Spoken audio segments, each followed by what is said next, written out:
Hello friends, welcome back to my YouTube channel biology family. अभी हम discuss करेंगे you bacteria, जिसे हम ट्रू बैक्टीरिया के नाम से भी जानते हैं।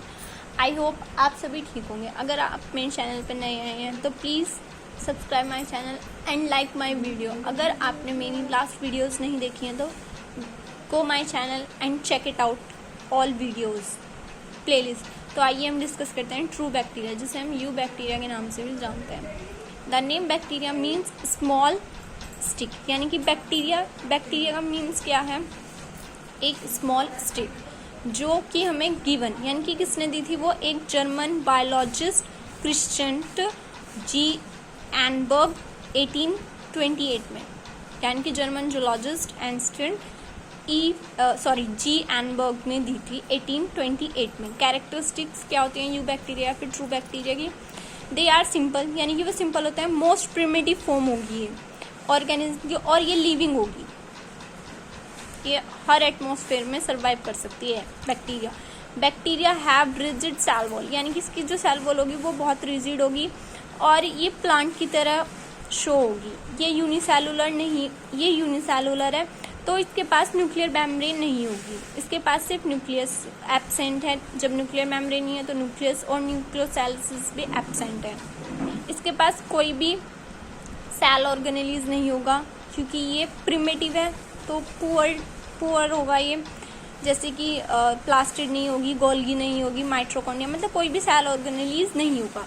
ये जेनेटिक्स के लिए, इसके पास जेनेटिक मटेरियल जो है वो इसका फ्री होगा, यानी कि डीएनए और आरएनए किसी भी मेम्ब्रेन से सराउंडिंग नहीं होंगे, वो ऐसे ही फ्रीली पड़े होंगे।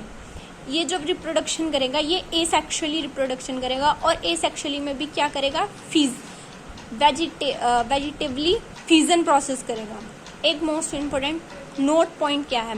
बैक्टीरिया कहीं पर भी सरवाइव कर सकता है, can with and without oxygen, यानी कि वो कहीं पर भी सरवाइव कर सकता है। जहाँ पर ऑक्सीजन है वहाँ पर भी, और जहाँ ऑक्सीजन नहीं है वहाँ पर भी।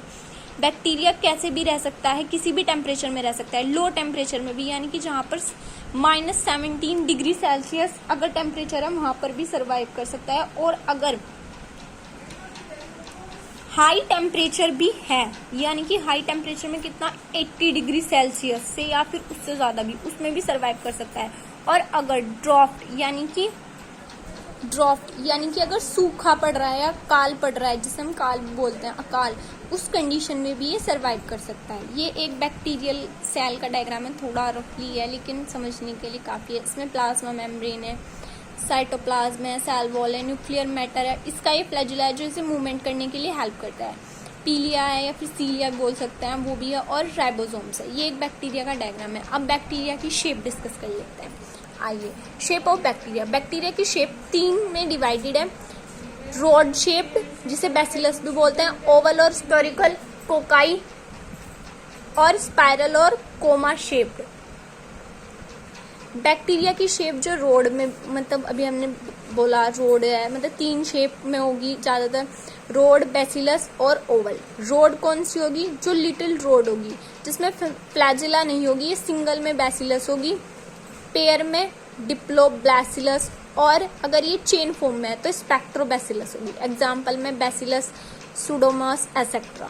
ओवल यानी कि सिंगल में कोकस, प्लूरल में कोकाई। इसका मीनिंग क्या होता है? बेरी, मतलब बेरी की तरह, बेरी कैसे बोल सकते हैं, एक फ्रूट होता है वो, उसके जैसे ही। एग्जाम्पल के तौर पे इसमें क्या है? स्पेक्ट्रोकोकस, माइक्रोकोकस। स्पाइरल, जो स्पाइरल की फॉर्म में होगी, जिसे कोमा शेप भी बोलते हैं, जो स्पाइरल की फॉर्म में होगी ओब्वियसली। इसके एग्जाम्पल हैं रेबनो और टिप्नोनामा। थैंक यू स्टूडेंट, आज के लिए बस इतना ही। Please like my video and subscribe my channel. Thank you.